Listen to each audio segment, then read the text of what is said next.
Hello, and thank you so much for joining us today on Eye Openers. So, we are trying this new segment of Eye Openers in the afternoon when you're having your afternoon, like sluggish, not super motivated to finish the day out. But we are here to help you with some really great insights and breakthroughs that people have had in their journey through leadership, through entrepreneurship, through being in business, and figuring out how it all works. Now, today I have Charlie Ledbetter with me. Thanks so much for joining us, Charlie. Yeah, I'm excited to be here. Thanks for having me. So my first question always, what are you drinking today? So I've already had my espresso, so that's done. And now I'm having ice water with lemon. It's in a kind of fancy cocktail glass, so it's sort of practicality with a bit of flourish. But I like the water, the simplicity of it, and it's thirst quenching. Yeah.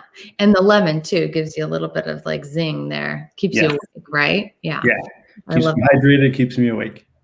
Well, and I'm the same, like I'm a water girl in the afternoon. I really stop my coffee at noon and I do that for my sleep. But I find that seriously, like water can be one of the most eye-opening things because when we are properly hydrated, our energy is on point, our focus can be there. And I know for me, I definitely make sure I'm well hydrated on those days. So enough about us and the water. I want to give you a proper introduction. Charlie has a really fascinating bio where he says he has been a shapeshifter for most of his career. You are part artist, part scientist, and part writer, but you found that you're most successful when you're able to view those problems through all of those lenses to help, they help keep you grounded and allow you to make connections between complex ideas. So I really hope we're going to dive more into that, how you integrate those things and maybe how you've come to really create that model for yourself over time. Yeah. Well, it's interesting. I mean, my first impulse in life, primary impulse, has been I'm an artist by background and training, but I always did science and art growing up. For a long time, about 12 plus years in New York City, I worked for this kind of the echelon of artists who sell their work for multiple $1 million and pay other people to actually make it for them. So, Wow. so I was one of those. And then leaving New York City in 2011, I had to kind of reimagine what my working life and career arc was going to be, which took some doing. And it's no small feat, I think, to kind of pivot like that when you have to. So the word of the year, pivot, or the word of 2020 anyways. Yes. Yeah, exactly.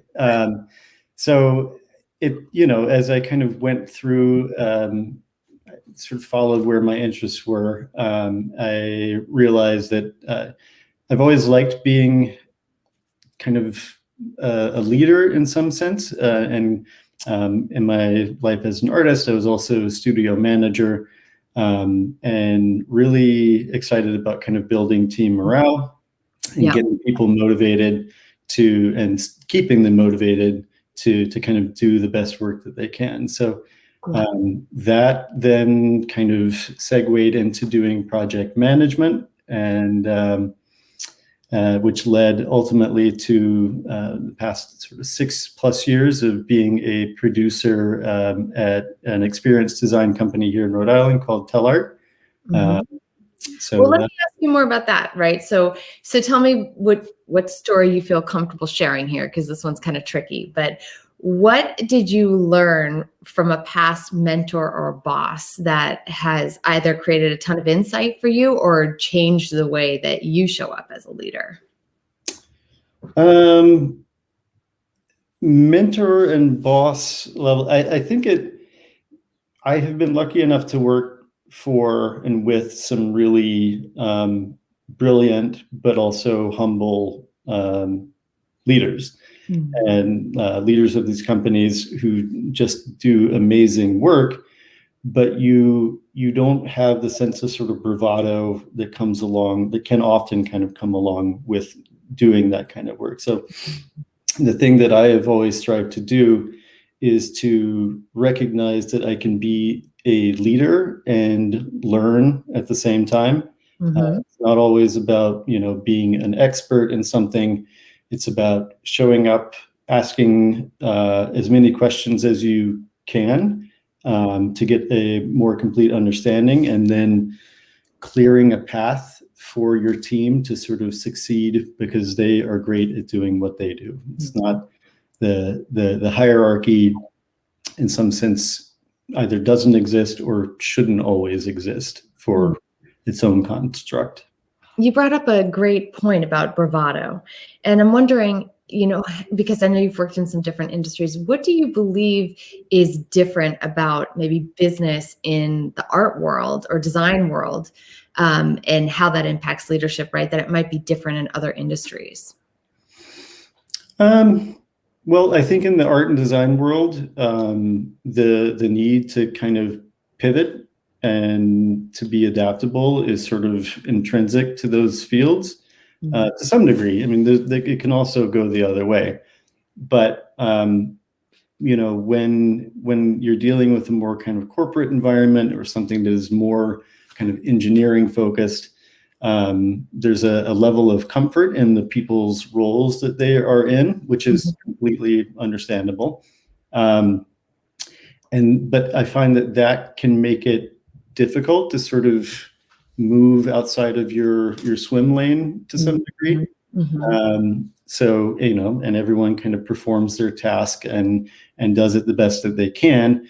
But oftentimes those two swim lanes that, your teams are in, they never really intersect. And so there's this whole untapped communication area that just doesn't always happen. Yeah. Okay, so there's a gap there that maybe is problematic to the organization in some way. It can be. It can make it difficult to innovate. I'll say that. Okay. And that's really, I don't know, hilarious because you're in design, which is about innovation, right? So how do we solve that problem? Or where have you seen it done better?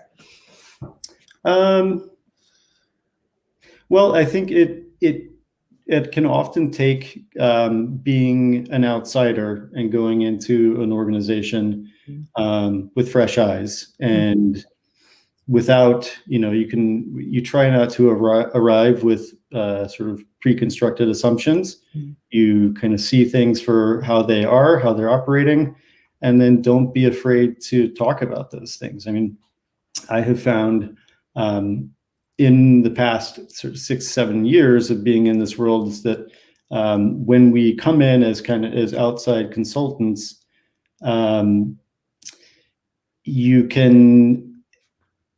it can be difficult sometimes to get everybody in the same room together to also put aside their egos.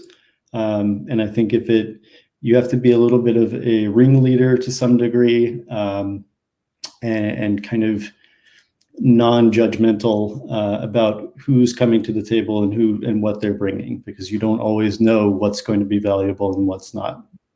That's one of my favorite quotes by Walt Whitman: be curious, not judgmental.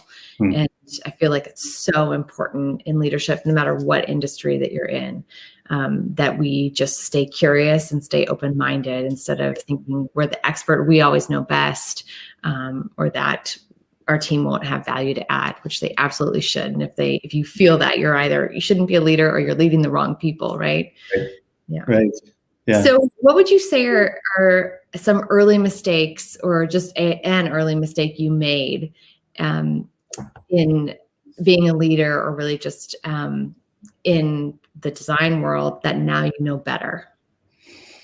Well, I think it mostly had to do, kind of stepping into this role early on.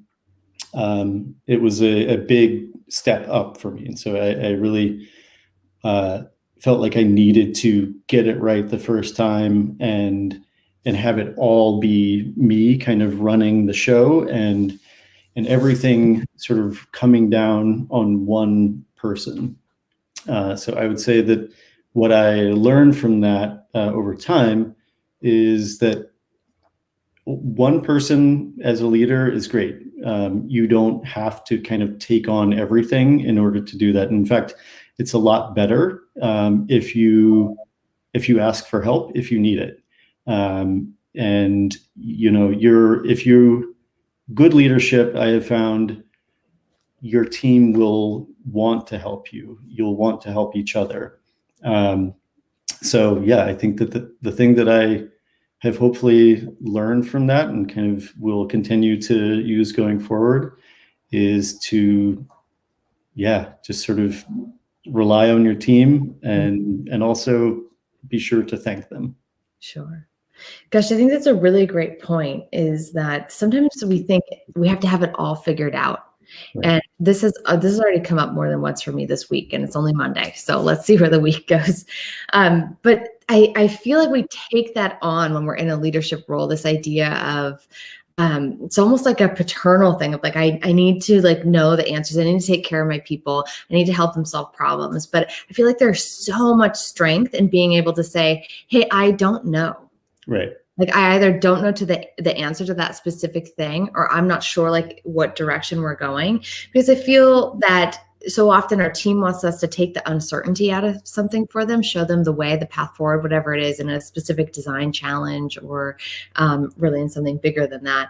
And I feel that when we are strong enough or confident enough really in ourselves to be able to say, I don't know, it opens up the doors for like a conversation that includes your team, that includes people beyond those in a C-suite or just a leadership role. Right. And it also, more importantly, I think, lends itself to creating a culture of real like honesty and candidness about, when you are in a position, you don't always have the answer, right? It's okay to say that, because my boss did it, right? Right. And when we're in that place, my gosh, that's when real innovation can come through, when we're honest enough to share that we don't have that answer. We need help, right? We need assistance in getting there.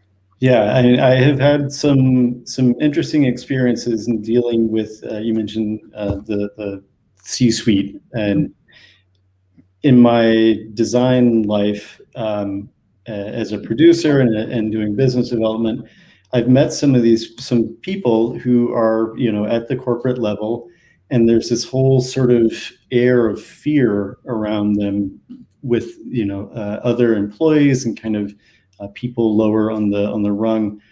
But stepping in there, realizing also that everybody just kind of wants to be human, or they respond to that. Yeah. There's when you can kind of take away some of that artifice of those kind of constructs of roles. I mean, it was amazing that, having these kind of corporate level people smiling, laughing, and everybody in the room is just sort of flabbergasted. It's like, what kind of magic is this going on here? And it's like, well, it's just about kind of being real, being human.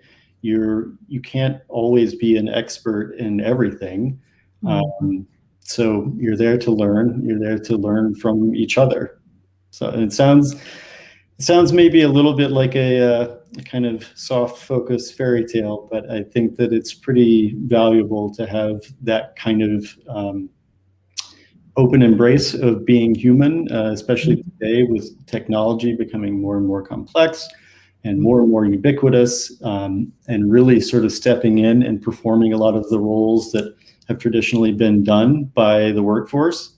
I think it's very, very important to maintain our sense of humanity during that time. Right. Really great point, that especially in the last year, we've experienced this real great transition to relying more on tech. And now more than ever, it's important to show up with that humanness and inject it, whenever we can. But really, leadership should be modeling that. So tell me, what's your vision for the future of your industry?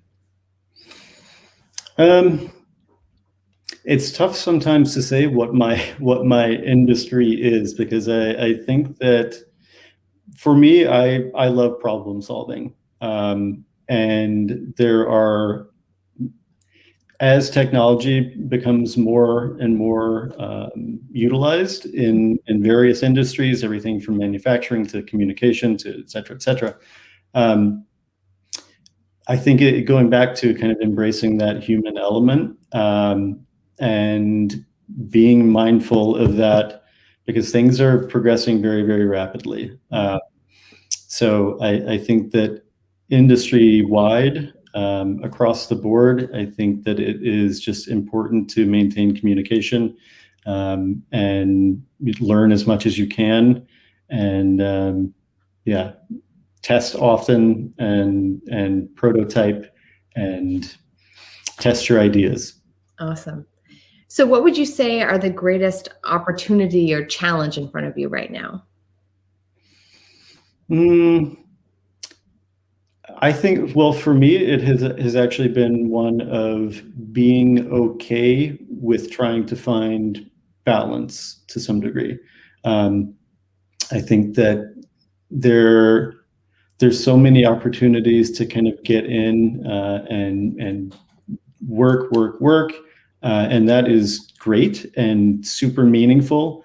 But I have found that it comes often at a cost. So trying to find ways to be okay with kind of stepping back a bit. I think you had something come up recently about having a hard stop to your day. Mm-hmm. That really resonated with me, because it's hard to do. But everybody is kind of being made to slow down these days. So I think it's probably a realization that we're all having, that, we're able to have work lives, we're able to have family lives, and, it's always going to kind of rise and fall to some degree, but it's okay to not work 60 hours a week every week. So, But I think that permission, or that tone or expectation, is really set by the organization that you work for, and more specifically, maybe even your direct supervisor. I right. don't feel like everybody's getting that message.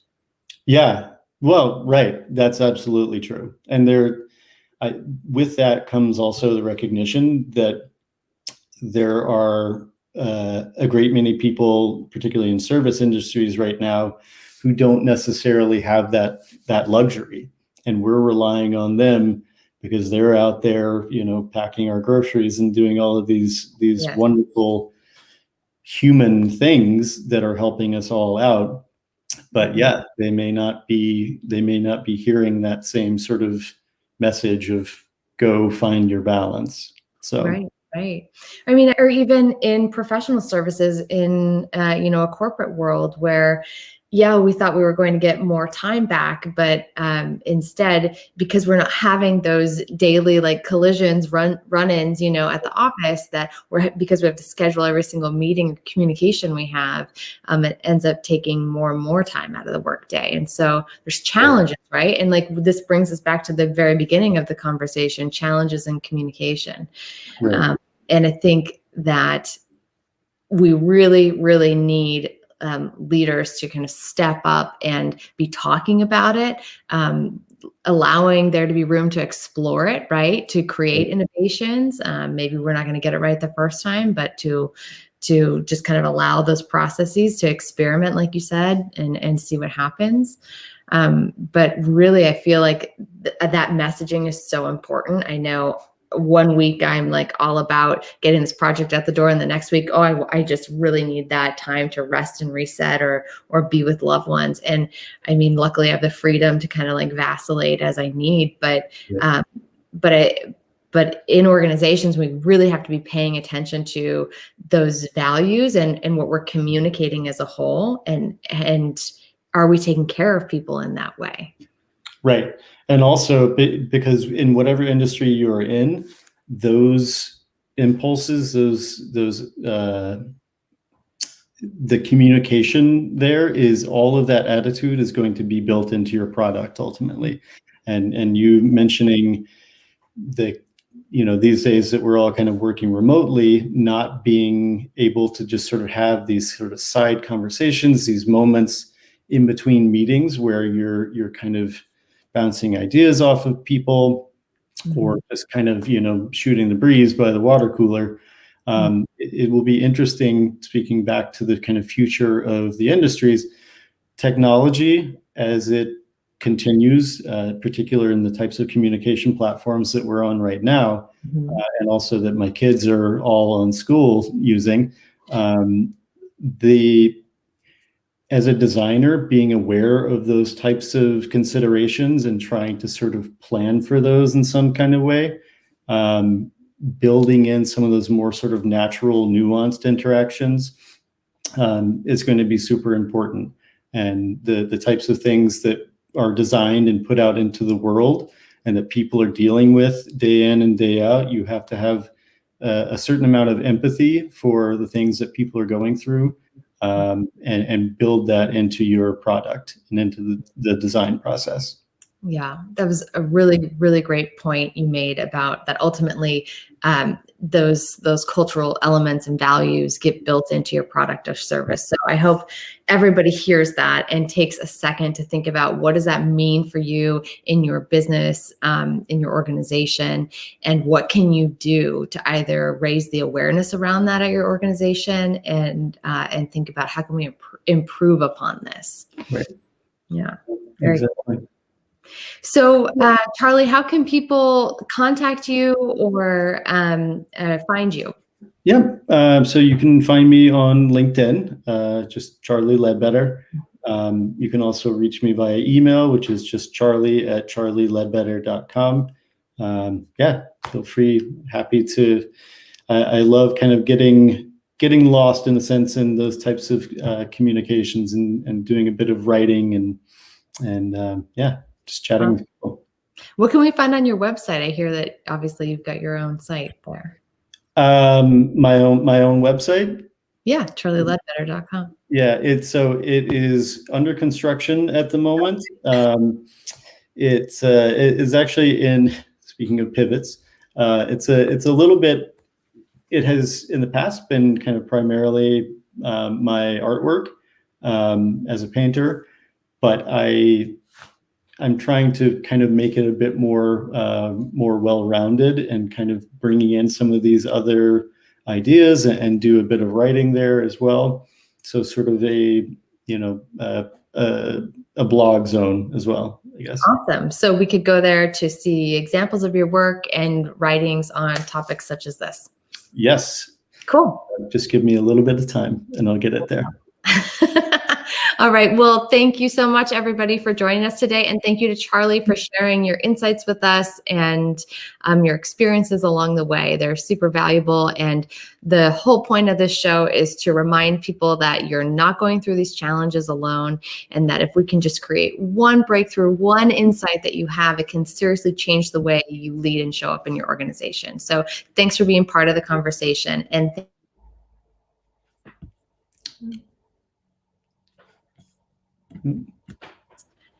And also in the comment section when I post this on my website as well. So thanks again, and see you guys next time.